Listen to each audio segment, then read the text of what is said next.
So good morning, all of you. Good morning, gentlemen. It's a great pleasure to welcome all to this third day of this AICTE sponsored uh, 3D digital printing workshop conducted by BSA Abdur Rahman Crescent University. And I like to introduce chief speaker for today's session, Dr. K. Ponnappa. To introduce him, he is currently working in IIT DM, Jabalpur. And to say some of his achievements, he has completed his PhD in IIT Delhi in composite materials with specialization in composite materials. And further, he has done a lot of research in biomaterials and similar areas. And he has worked in various institutions and has done a lot of research publications and research works. Now I present yourself, Dr. K. Ponnappa. Thank you, sir. Yeah. Thank you, Dr. S. Ravi Kumar and Aragya Das and PD Jayakumar for giving me this opportunity to interact with you people. Yeah, it gives me an immense pleasure. Okay, so dear participants, last 3 days you are attending this 3D printing and design. Last 2 days, I hope Dr. Ramkumar sir, Professor Ramkumar, Senthil Kumar from TTD and Kanjipuram, so all are given very good introduction about additive manufacturing. So in today's lecture, so I don't want to bore you. So in today's lecture, we are going to discuss about additive manufacturing only, but somewhat quite interesting that biometallic materials. You know that additive manufacturing is a modern day manufacturing process. It's an advanced manufacturing process. Anyway, we may consider this as an advanced manufacturing process, but nowadays people are talking about more on this additive manufacturing process all over the world. Most of the researchers are turned towards this direction, this additive manufacturing process. So why people are turned in this area? What is the benefit of what's the advantage of this process? So you know, as a manufacturing fellow, as a mechanical engineers, you people know about it. This process, the process which have very good design opportunities, manufacturability flexibilities, we can talk it in that way. That process is very much powerful, and because if you take a casting, or if you take welding, or if you take forming, so each and every process has its own advantage and limitations, because some constraints will be there. If you take welding also, and if you take some other manufacturing process also, primary or secondary operations, whatever it may be, some restrictions is there. But in this process, in additive manufacturing process, the restriction is somewhat less. So the design they can give very good design freedom. That is the major advantage of this additive manufacturing process. Now that's the reason. I hope that is one of the reasons that people moving towards this additive manufacturing process. So I hope this introduction is sufficient for additive manufacturing.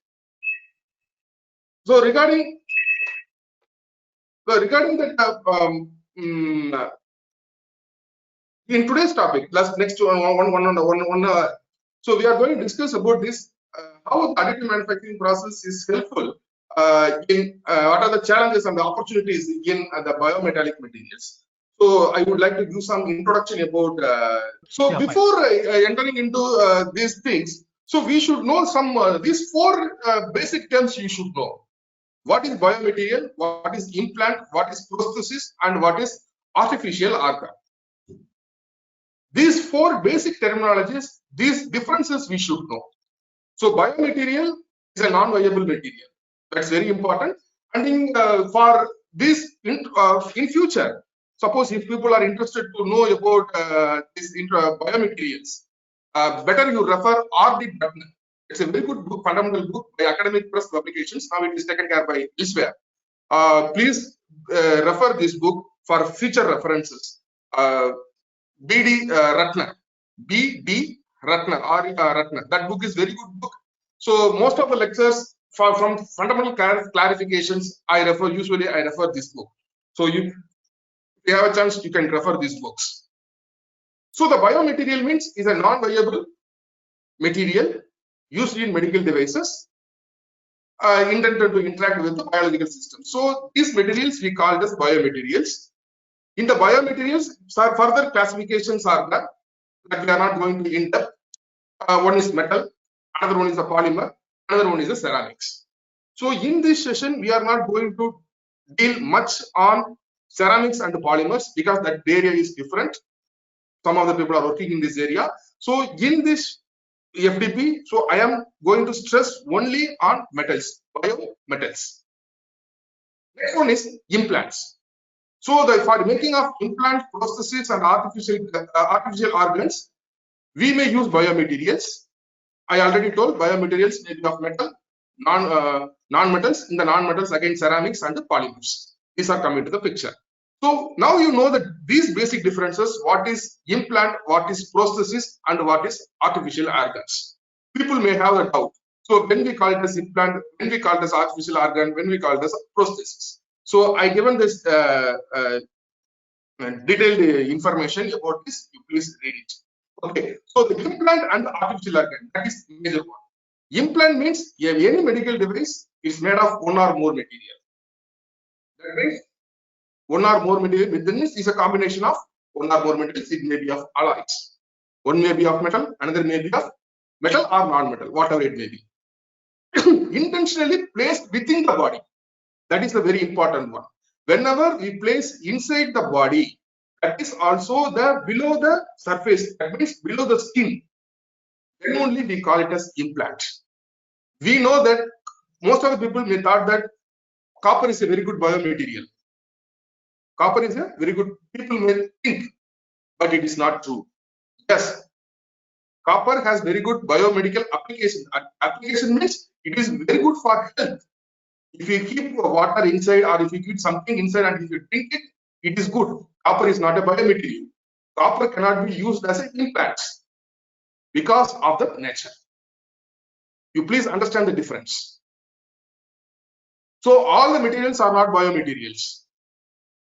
Okay. So especially knowingly or unknowingly, our forefathers, our grandparents, they are using, you may heard about, they are using gold and silver for their making teeth. Example, very good example is teeth. The rich fellow can use golden teeth and another they may use silver teeth. Why they are not using copper? They are using copper only for hands, holding the hands. It does have some vibrations from positive energy to the human. Agreed. But copper is not a biomaterial. Gold and silvers they are using because of the nature of the material, because it's not oxidized, it will not create any side effects if we use. Okay, likewise, the material we should not create any byproducts. Because of the byproducts, it should not anything happen to the human. That is the first terminology statement you see. It's a non-viable material. So each and every technical term you should be very careful. It has lot of meanings. Okay, so implant means now I hope now you can the device made of one or more material and that should be placed within the body, not outside the body. Within the body, those things we can call this implant. Prosthesis, a device that replaces limbs or organs or tissue of the body. So in this case, prosthesis, the artificial skins, artificial organs. So these are comes into the picture. Again, then artificial organ. It is a medical device that replaces in a whole or a part. Function of the organ. That is artificial organ. I hope now you can able to differentiate what is implant, what is prosthesis, and what is when we call as artificial organs. So the selection of the material plays a crucial in biomedical applications. So those things only we are going to discuss for the forthcoming session, time we will discuss it. Okay. So now I move on to this slide. You please watch carefully. So these slides, why I have to keep because this gives the importance of additive manufacturing in biomedical applications. This gives a comprehensive information about it. For as a mechanical engineer, we know that. So we are using always standards for replacing the parts. If you buy an M10 bolt, the M10 bolt is universal all over the world. The size will not be changed. Here in Madurai, if you buy M10, yes. In Delhi, M10 size. Even in London, M10 also the same dimension. The addendum, nothing will be changed. Everything is uniform. Everything is uniform. But slightly, if you come into the real-time applications, for biomedical applications. Suppose if one person's bone is broken or teeth is broken, it is not available in standards. We cannot go and ask, okay, for 8 years old, this was teeth size, you please give. We cannot buy. How can we make? Is the standards? Yes, this is the dimension is predefined. N number of manufacturers, they can manufacture and sell it to the market. But it is not in the biomedical applications. That's why in additive manufacturing, why it is popular in additive, we call patient specific. That is a very important term. Patient specific. Because every human, every age people have their individual size. If you take a teeth, whatever it may be. Suppose if one fellow, suppose one fellow met an accident. If his jaw is broken, so we cannot buy the jaw and we can fix it. It is not possible. So we have to prepare the jaw, whether it is made by metal or polymer or ceramic, that is different. You should leave it. If you want to fix it, so you have to prepare only for that particular patient. Because if slightly dimension changes, it is not fixed and it looks awkward. It shows completely different. If you take any part, even skull also, jaw also, nose, whatever it may be. So how these are manufactured in olden days? But now the scenario is entirely different. Because of this additive manufacturing technique, we can create, we can fabricate, design and fabricate a particular part for the particular patient. That's why we call this patient specific process. That is the unique advantage of this additive manufacturing. In our institute, some of our professors are working in this area. In medical field, how they are interpreted, they didn't know it. So we are the responsible as engineers, as manufacturing engineers, we are the responsible fellow to act as a bridge between the doctors and the patients. So how these things are manufactured? You know that in additive manufacturing process, you know that. So we can draw whatever maybe the part, we can draw it and we can convert it to the STL file formats. The STL file formats will feed into the machine and the machine will be fabricated. This is the information we know it. Now the same process, the same additive manufacturing process, everything is same. But here in some places that concept changes. Normally now the facility is, suppose if one fellow is met an accident, suppose they want to change the ear or nose, whatever it may be. So what they are going to take MRI or CT scan. You know that the MRI and CT scans, you know, everybody seen that, how it looks, the images. They make it in the slices. The 2D images, they convert into the 3D images. The 2D image, you see, if you take a MRI, there are so many pictures are there, all 2D images. 2-dimensional images. Suppose if you sequentially arrange the 2-dimensional images, you may get the 3D. So likewise, they can take the MRI of this particular fellow, particular patient. They take the MRI. So the MRI will give one type of format, file format, that we call as the DOCOM file format. So that file formats, that MRI files, the 2D images, the 2D files, it will be converted into the STL file formats. Likewise, we can run the drawings in AutoCAD, Pro E, CATIA, so SolidWorks. So it's a common format. You know that IGES file format is a common file format. So you can, if you convert in the IGES file format, we can open it in any one that you know very well. For ANSYS or whatever it may be, we can use the IGES file format and open the drawing file, whatever may be the drawing. Even CAD also, Pro E also, Creo, whatever it may be. Likewise, so the MRI and the CT files are converted into STL file formats. So now the people are doing research in this area, how these files are converted, how to eliminate the degrees of error Because you know that you already, some of the professors already discussed with you that in additive manufacturing, the staircase effect is the most common effect. So precision is very much important. So how close to the true? That is the challenging in additive manufacturing nowadays. So the MRI images, they are taken, the 2D images, they are converted to the 3D images. That means the DUCOM file format is converted to the STL file formats. Once the file is converted to the STL, automatically the remaining the process. We can select the appropriate process for the different what material you are going to select according to it and how much precision you want. Accordingly, you have to select it and you have to fabricate and you have to fit it in there. So nowadays, there are several softwares are available. One is Mimix and Magix. Some of the softwares are available to convert to that file formats, STL file, DUCOM into the STL, or CAD IGS into the STL, or drawing file into the STL files. I think some of the softwares are available. In that, we have to feed all the informations, how much slice thicknesses, everything. We can convert. What are the same formats? Some formats are there. We can do it and we can convert it. So the advantage if additive manufacturing in biomedical is this, because it's a patient specific. That is the unique advantage. So that's why more number of people are working in this area nowadays, all over the world. The people are working in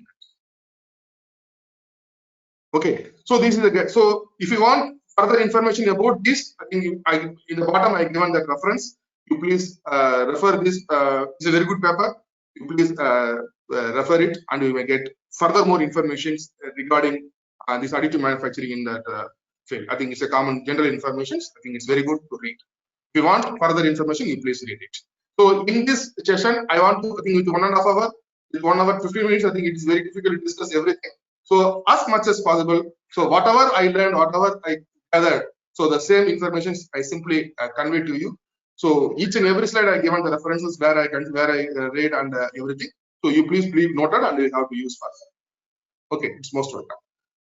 Okay, so in additive manufacturing process, from this slide you have to know the message is a patient specific.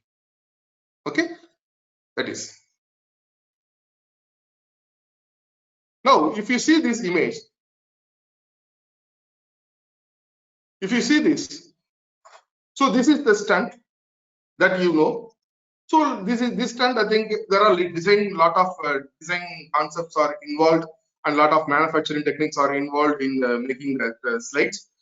So nowadays it is a very fashion. I think everybody, I think if you, I have 2 stunts, they put angio, they did angio, they did blacks, so many blacks in my veins, blood veins. So I have to do it. So this is stunts. You know that how much cost it is. Everything you may heard about it. So that wherever I will the presentation, I will use to show these slides because of to create the awareness.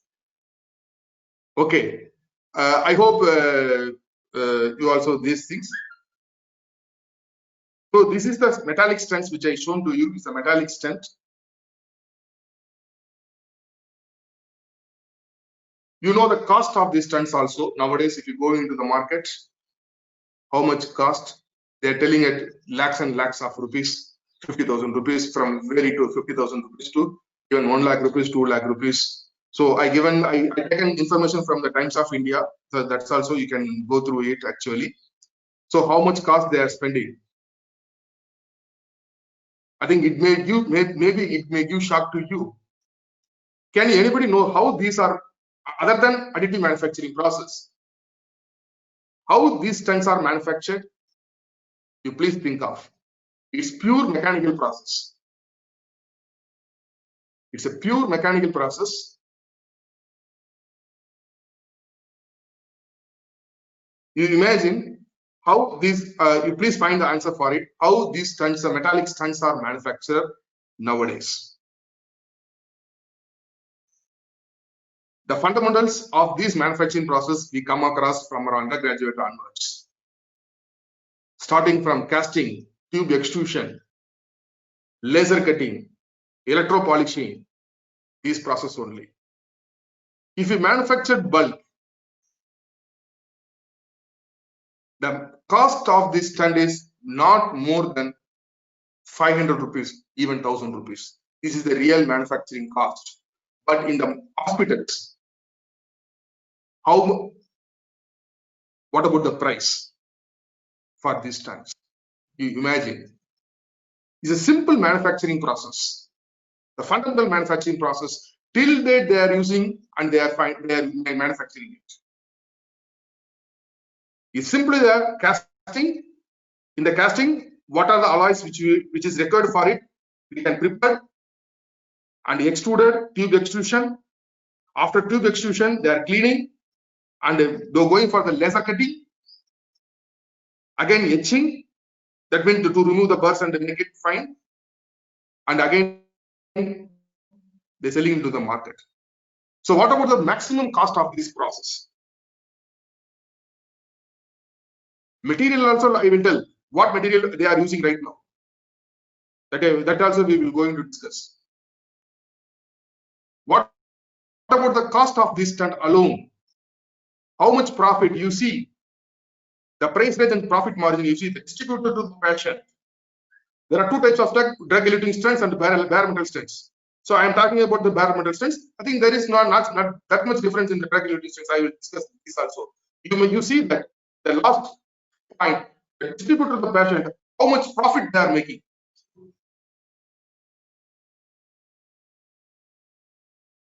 It's a basic manufacturing process. If you have the doubt, you please Google it, how these metallic stents are manufactured.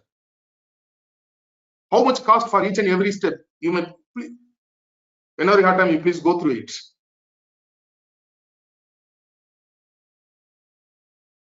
Simple manufacturing process.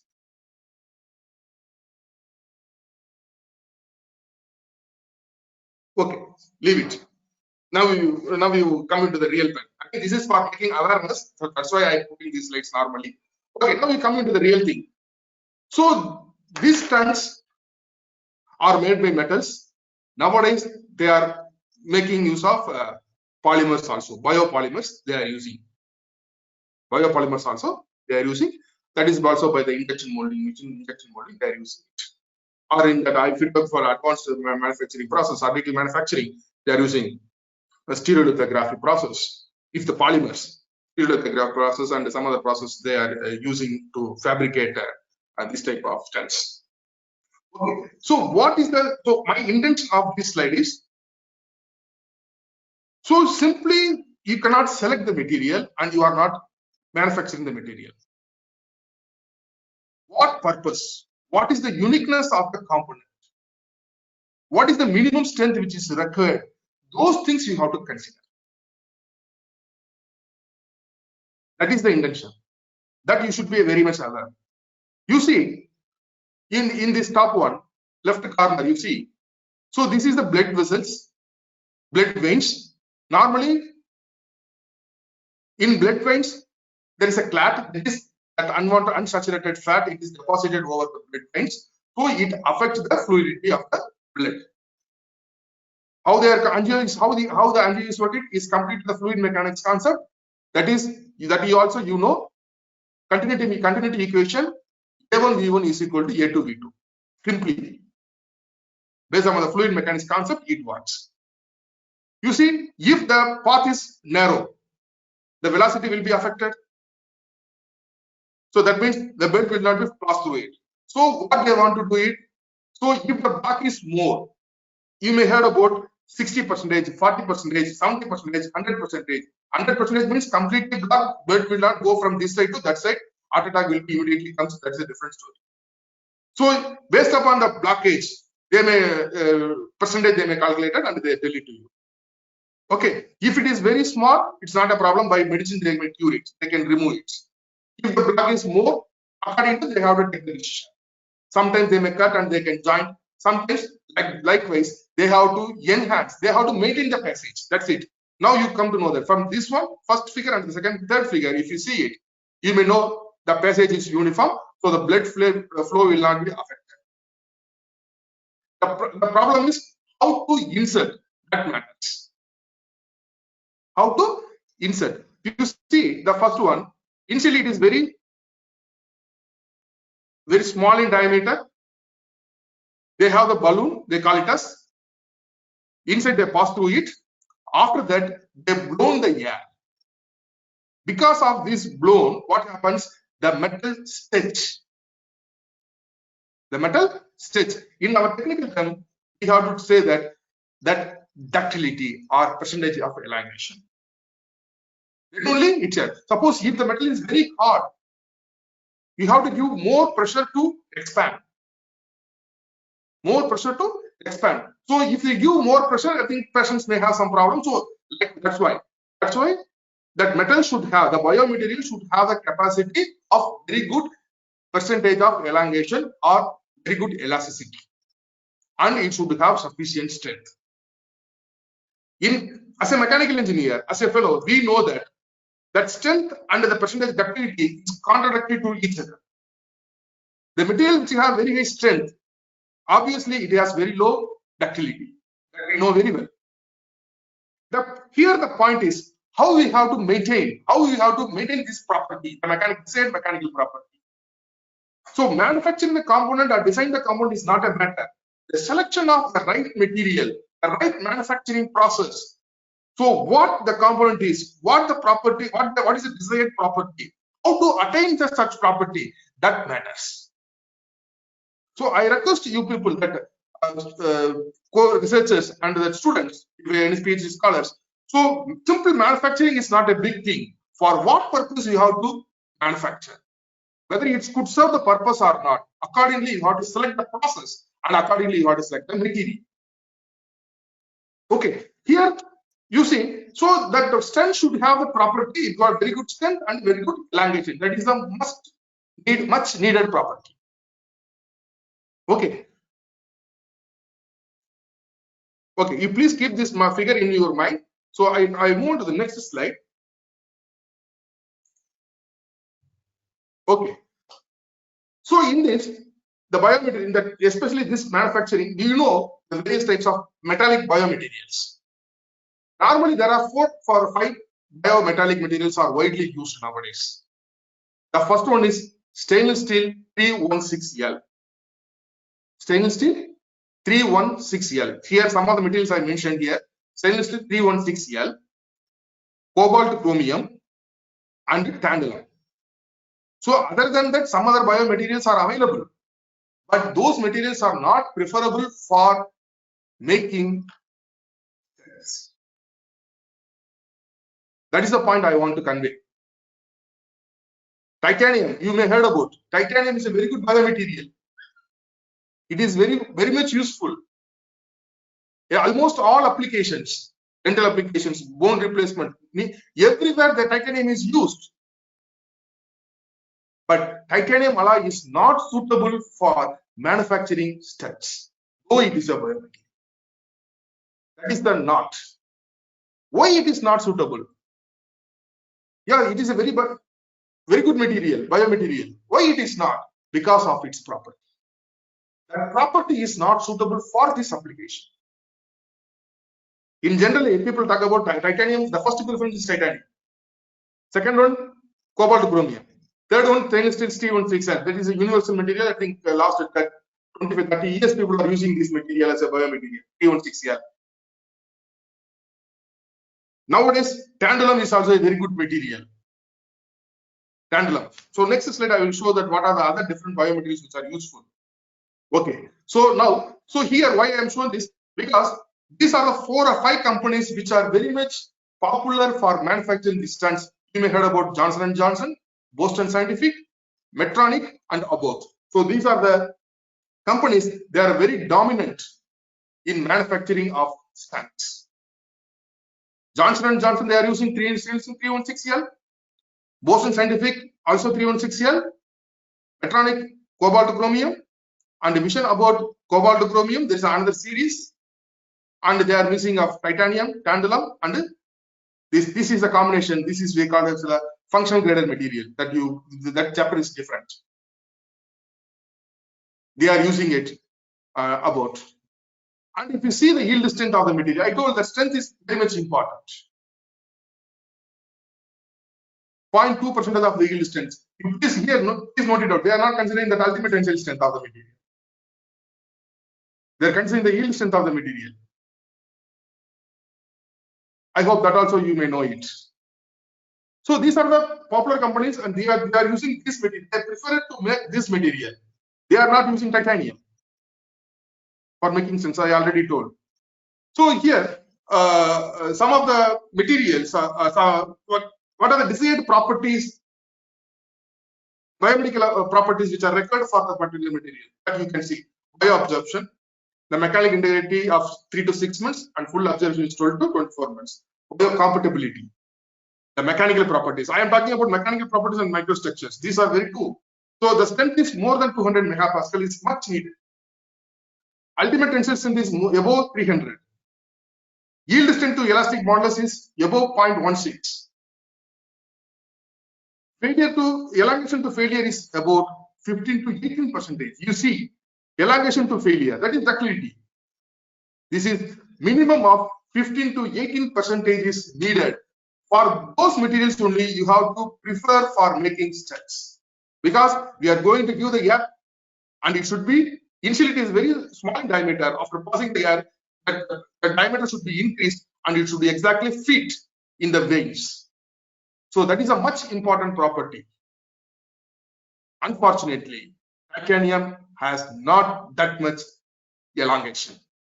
The titanium has not that much Young's modulus. These are not Young's modulus, that percentage of elongation or ductility. That is the reason behind titanium is not preferable for making studs. So this is one of the examples. Likewise, if you consider the biomaterials, for in human body, almost everything, every part can be replaced with biomaterials. Now the situation is like that, research is going like that. But all the materials are not suitable for all the parts, for manufacturing of all the parts. So as a researcher, as a mechanic, as a fellow, we have to look into it, which material, which process is suitable for which part. For example, I am telling that. So that is the reason, though titanium is very good, titanium is not useful for making studs because of the ductility. Because that component needs that much minimum strength.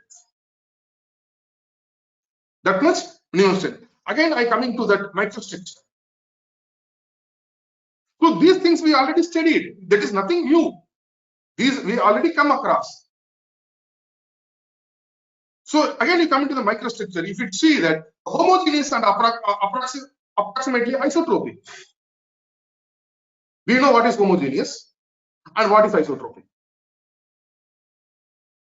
And given size, you see the preferable small grain size is less than 30 micron. We already studied when compared with the coarser grains, finer grains gives better mechanical properties. That one line we studied in our undergraduate and postgraduates. During casting, the solidification topic, if you discussed, we come across this statement. When compared with the coarser grains, finer grains gives better mechanical properties. So to achieve the finer grain size, we have to increase the solidification rate. That's it. But how it is useful in the real-time applications? So the process, again I stress the process which you are selecting for manufacturing this stud should produce less than 30 micron grain sizes. So the selection of process is also important. Normally what we are doing, we are casting it and we are putting it in the heat treatment. The heat treatment, during the heat treatment stage, the coarser grains will be converted into the finer grain sizes. That is the usual practice. We told that, okay, if you do the heat treatment, the mechanical properties are enhanced. In one line we studied. How the properties are enhanced? What is the mechanism behind? This is the mechanisms. So during the heat treatment process, the coarser grains will be refined and it becomes finer. Because of the fine grain treatment, there are a lot of mechanisms behind it. The grain boundaries, if you go in touch it at the metallurgy point of view, it goes in a different direction. So the process, what you select, means it should give less than 30 micron size. If you are manufacturing more than that, you have to go for the secondary operation and we have to reduce it. If the grain size is less than 30 micron, above the mechanical properties are enhanced. Above the mechanical properties are enhanced. So additive manufacturing process is a very newer process. So n number of manufacturing processes or additive processes are we can select. We cannot simply select. Each and every stage there are a lot of sciences and mechanisms behind it. We should be taken care of each and everything. Okay, and the next one is the corrosion rate. The strength corrosion rate. So penetration rate should be of 0.02 mm per year. So these are taken from the website. I think this please note down the references. Why corrosion rate is important? Because it should be permanently, it should be fixed in the plates. So our body has various pH levels. Various pH levels. If the component, the material corroded very quickly, there is no use of it. How many times you have to operate and you have to replace that strengths? If you put it in there, I think it requires some time. Likewise, that's why in the biomaterials, if you go for the classifications, first generation, second generation, third generation, 3 generation of materials they are using right now. Earlier, the first generation materials, people thought it should be inert. That's it. It should not create side effect. It should be inert. Second one is the titanium alloys, polymer. Some of the polymers and ceramics are coming to the picture. The third generation is the biodegradable. You may heard about magnesium. Some of the biodegradable implants are there. That means magnesium. That's the reason magnesium is not. Oh, it is a biomaterial. Magnesium is not useful for this purpose. That's making studs. If it is small, I think they may use it because it's a degradable, very high. Degradable nature is very high for magnesium. So that's why biodegradable materials. Most of the people are doing research in these areas also. Okay. So these are the biomaterials which are commonly used. I give the detail. Please go through it.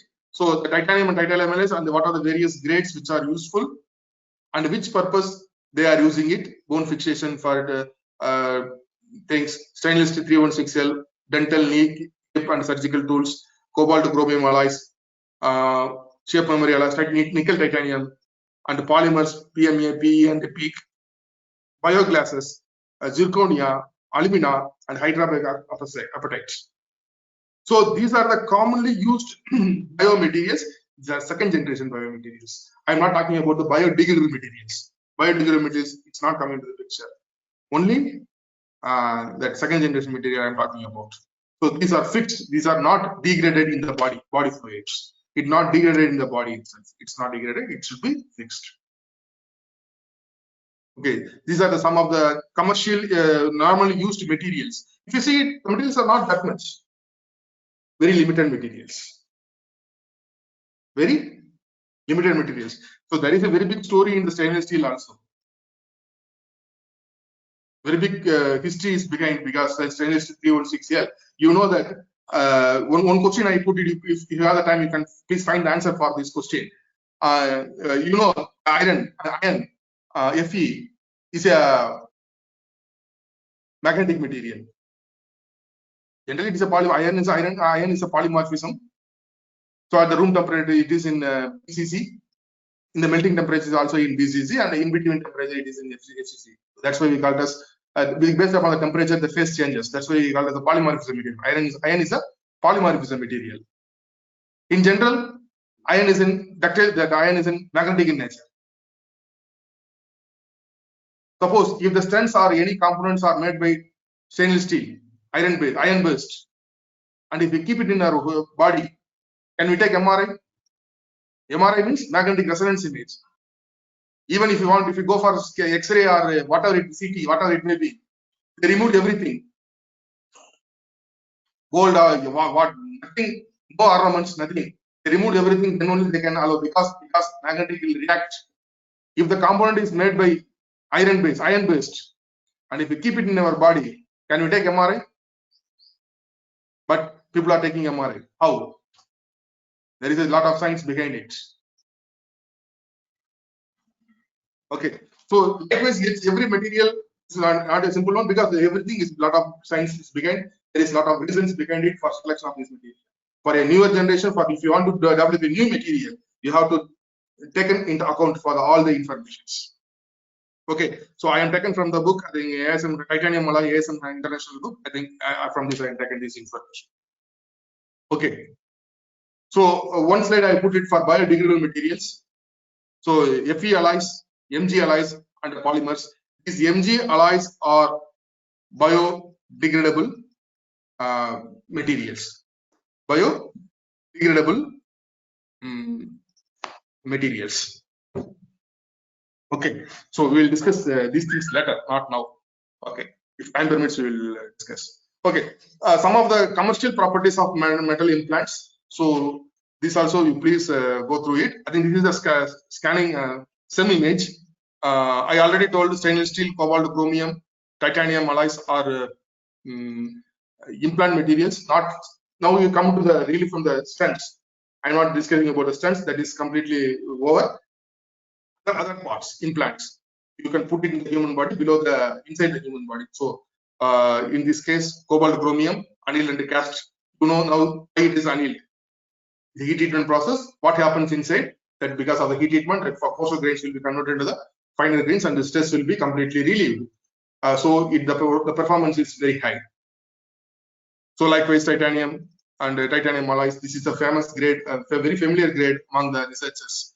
What about the mechanical strength and wear resistance, plasticity? You see, the titanium, the plasticity is very less. The plasticity is directly you can relate with the ductility. You see, for titanium alloy, the plasticity is very fair, and machinability is also not excellent in titanium. Not titanium alloy, titanium is not machinability is not excellent. If it is very difficult to machine, how we can make it? That's also another question mark. But people are overcoming it. People are doing research and they are developing new alloys, and they are overcoming this problem. Okay, and the corrosion also very good, excellent, because it is stable in nature and it will not be deteriorated. It will not react with any body fluids. It's excellent. And stainless steel also the same. The corrosion is very good, excellent, and machinability also everything is good, but not excellent. Tensile property is not excellent. Okay, so these are the very commercial biomaterials which is used nowadays. Okay, so these are some of the applications. Okay, it contains lot of multiple material. The same one component, one device, one implants, but multiple material, one or more. I told you. So one or more materials. You see, this is the dental crown. So how these dental crowns are made by? Nowadays, it's made by nickel, titanium, nickel alloys, simply casted. Now ceramics also they are using, but in dental hospitals, I think people still are using nickel casting for making these crowns, and this is made by different alloys. So this is the best example of functionally graded materials. This entire part is made by functionally graded materials. So it has a lot of dimensions, machining and everything. So why I make it? Suppose if you are making this one is by the titanium, this screw. How you can make it? This addendum, addendum, everything by it's very difficult. No, that already you see the CP that in titanium is very difficult to machine. So lot of design aspects also that we have to also consider. That is the intention of it. Okay. So now there are various grades are there. How I think they can how they are implanted in the teeth and what are the dimensions. So you see the finishes. That's also important. So here you see the finishes. So these parts finish, which process will give? That's again a big query. So that is the purpose I am making this one. This is the casted component. So making this we can do it in additive manufacturing, no doubt. But can you achieve this? The same this much surface finish. Complicated we can easily make in additive manufacturing. But can we make it? So that means economical. So those things we have to take care. For that purpose only, I am putting this slide. Okay, no, nothing other than that. So these much dimensions for that I am making this one. Okay. So these are other than that strengths and other than that. So these are some other applications of biomaterials which are used to make it. So these components are made by additive. Still, additive manufacturing is very much helpful to manufacture these limbs. These things they are manufactured. So that's those things we will discuss now. Hello.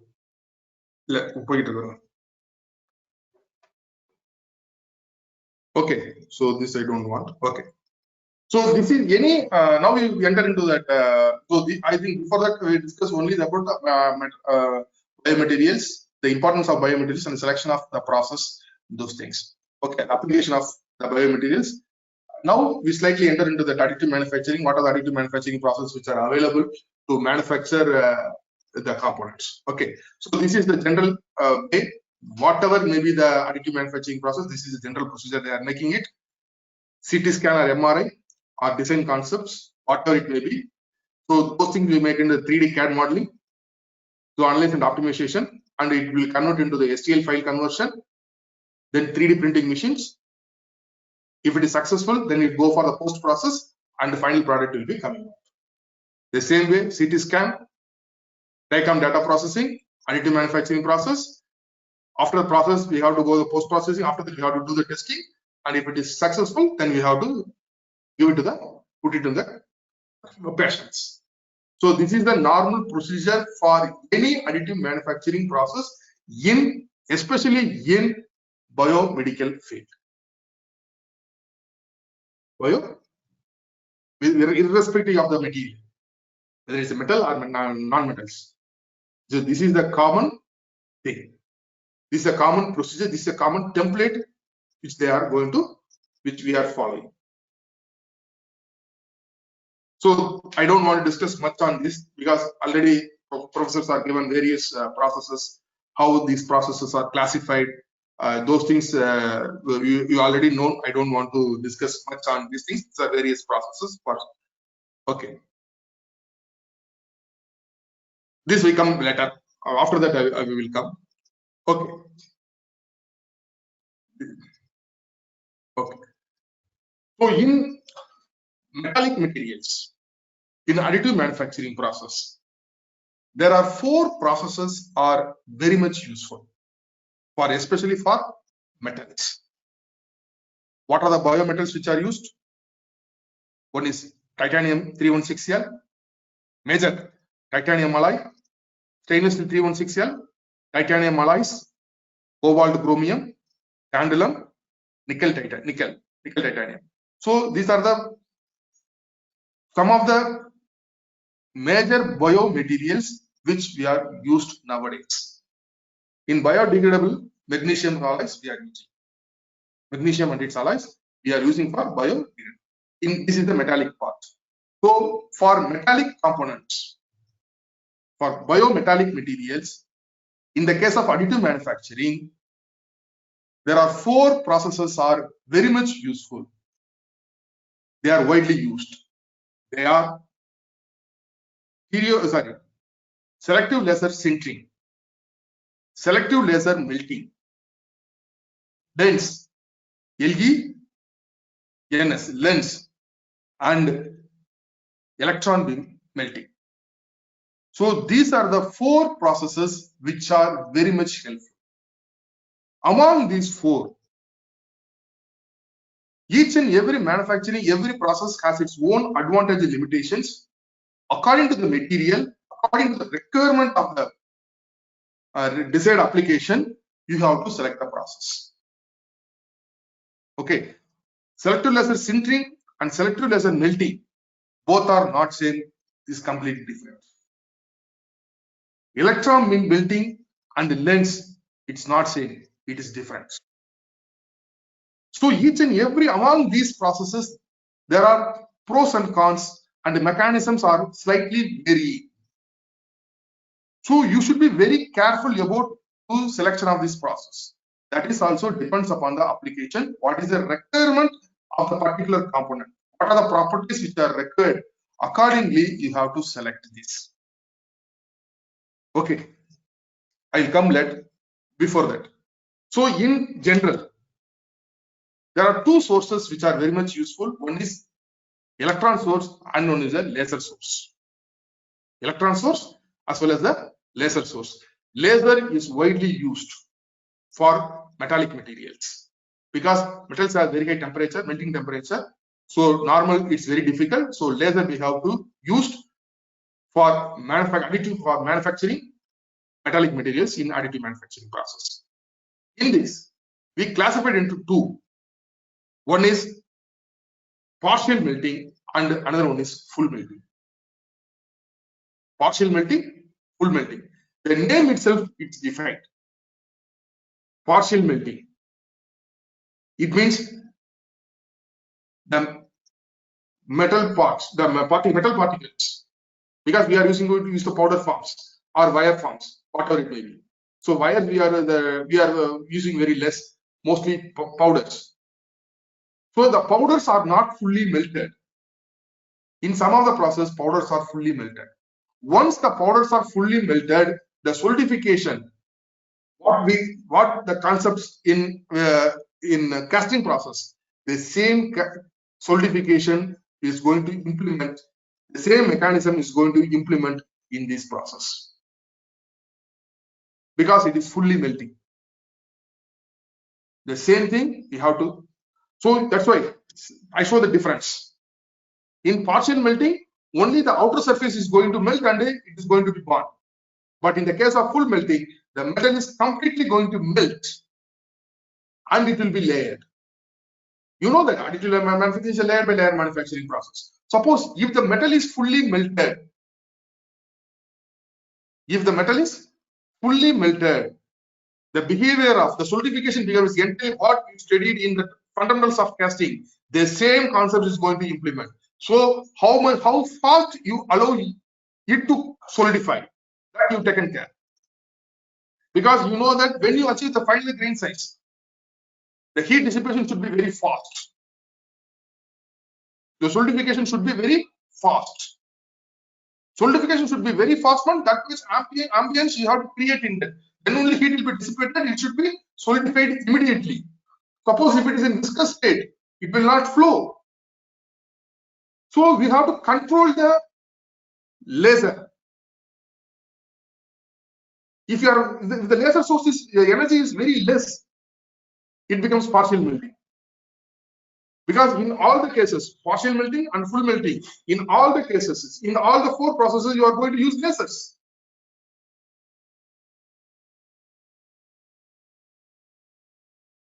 So you should be very careful. So in that partial melting process, selective laser sintering, selective laser microsintering, selective laser melting is a full systems, and electron beam melting, engineered laser engineered net shape process, that's a lens process, and 3D cladding process. So in this SLS, SLM, electron beam melting, and lens, these four are widely used.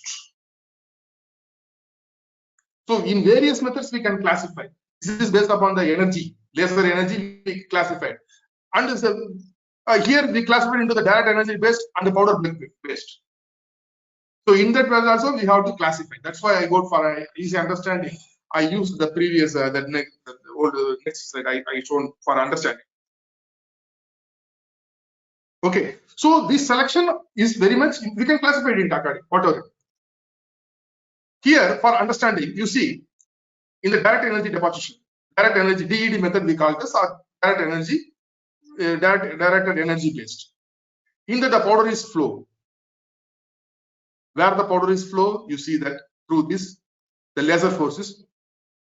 In some of the journals, while referring, you may see it LPBF and EPBF.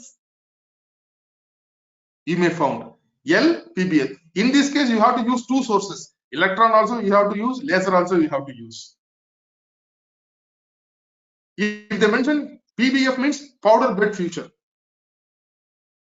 PBF means powder bed fusion. L refers laser, E refers electron. Laser powder bed fusion, electron powder bed fusion. So if you see, if you compare these properties, both are different, entirely different. When comparing the laser and electron, the properties are very much. So here we can use powders also, and we can use wires also.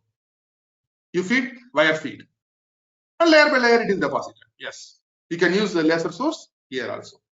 This is the direct energy deposition. So you can feed the powder directly to the laser source. That's why direct energy deposition. You understand the concept. The powder is flowing exactly on the location. So laser sources directly interact with this. That's why directed energy based.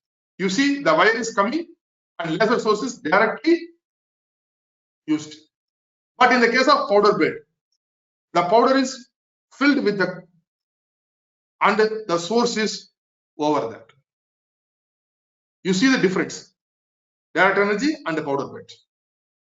So in the powder bed, I already told no, in this source, you see that energy source may be of laser or electron beam. Either you can pass it.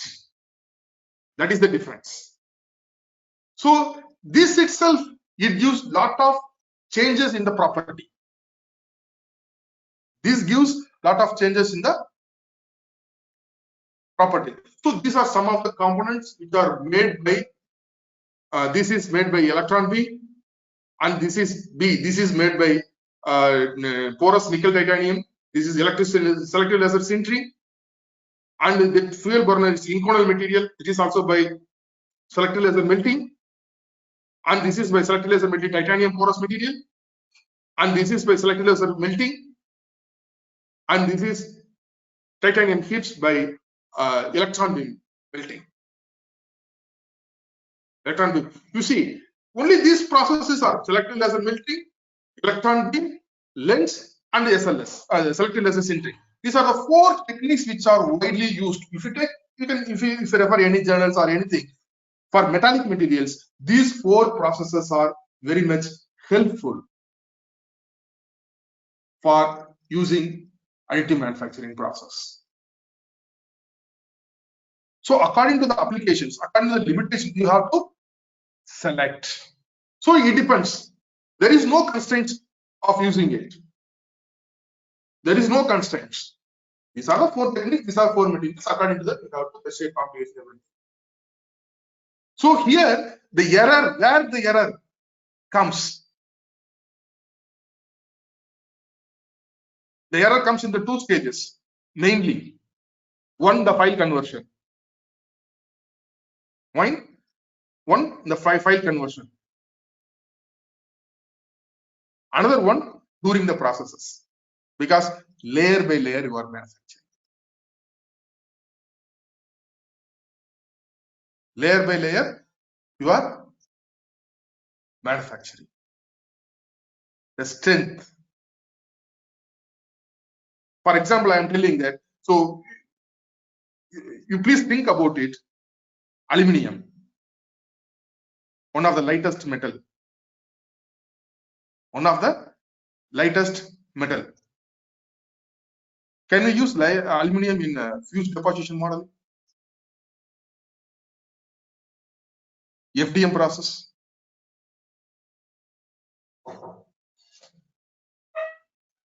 Of 5 minutes. Just in the class minute, then after 5 minutes.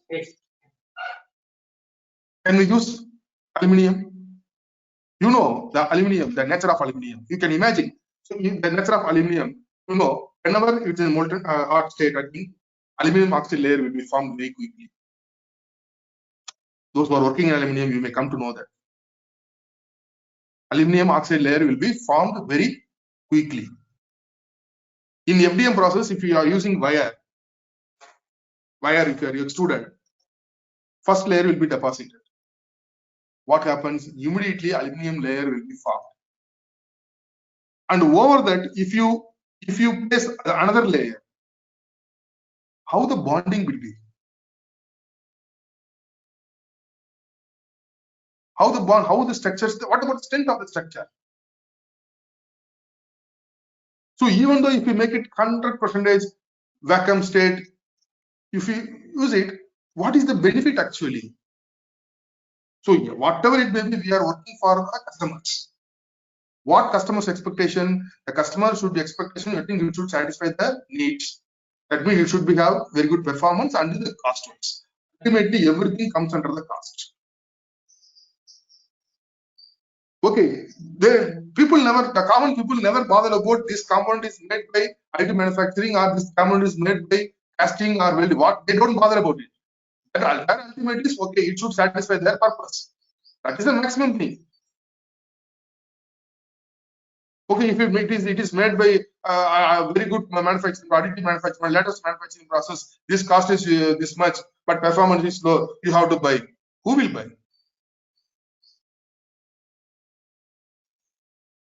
So we have to think in these aspects also. So that's why each and every process has limitation. I told you, in full melting process, that is the process. That is the problem. In full melting, when the metal is completely melted, it acts as solidification should be happen. Because if the metal is completely melted, if the layer thickness is very high, how you can control the structure? Definitely it should be deviate. Definitely the staircase effect and whatever it will become. So how to eliminate? Suppose if you minimize the layer thickness, time taken will be more. And moreover, that much necessary is needed, that is needed. That's why I told this additive manufacturing is best for patient specific, because there is no other manufacturing way to make a jaw or skull. It is unique dimension for every people. So at that time, even though the cost is very high, it is tolerable. That is so the 5 minutes. So that is very much important aspects of the process. Okay. Now, so this is one slide I am using for here. It's a polymeric metal. It's not a metal. It's a polymer for understanding. So you know the inkjet printing process. So now there are A, B, C. There are various polymer. I think they are using it. So cell A, cell B, and those things they are using it. And again, same thing. Here everything changes. After that, once the file is converted and it will feed into the machine, automatically it will be layered and you have to get it. Okay, so I want to complete it. Okay, before. Okay, this is okay. I should know that you see the mechanical properties of laser powder bed fusion and the electron beam melting, stainless and forged steel. If you see it, the process changes, but the material is same. The process changes, the material is the same. You see, in powder bed fusion, say stainless steel, the yield strength is this much. In electron beam, the yield strength is this much. The process changes. Electron beam melting, the same material is same.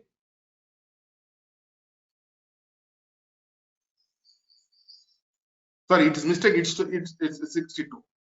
It's forged steel. I think it's mistake. It's not 1262. It's 62. While making type, I think it's error. In electron beam, you see the ultimate strength is almost equal. The percentage elongation is more.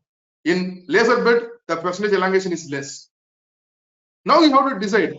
You are focusing the strength or the ductility, which is required for you. Accordingly, you have to select the process.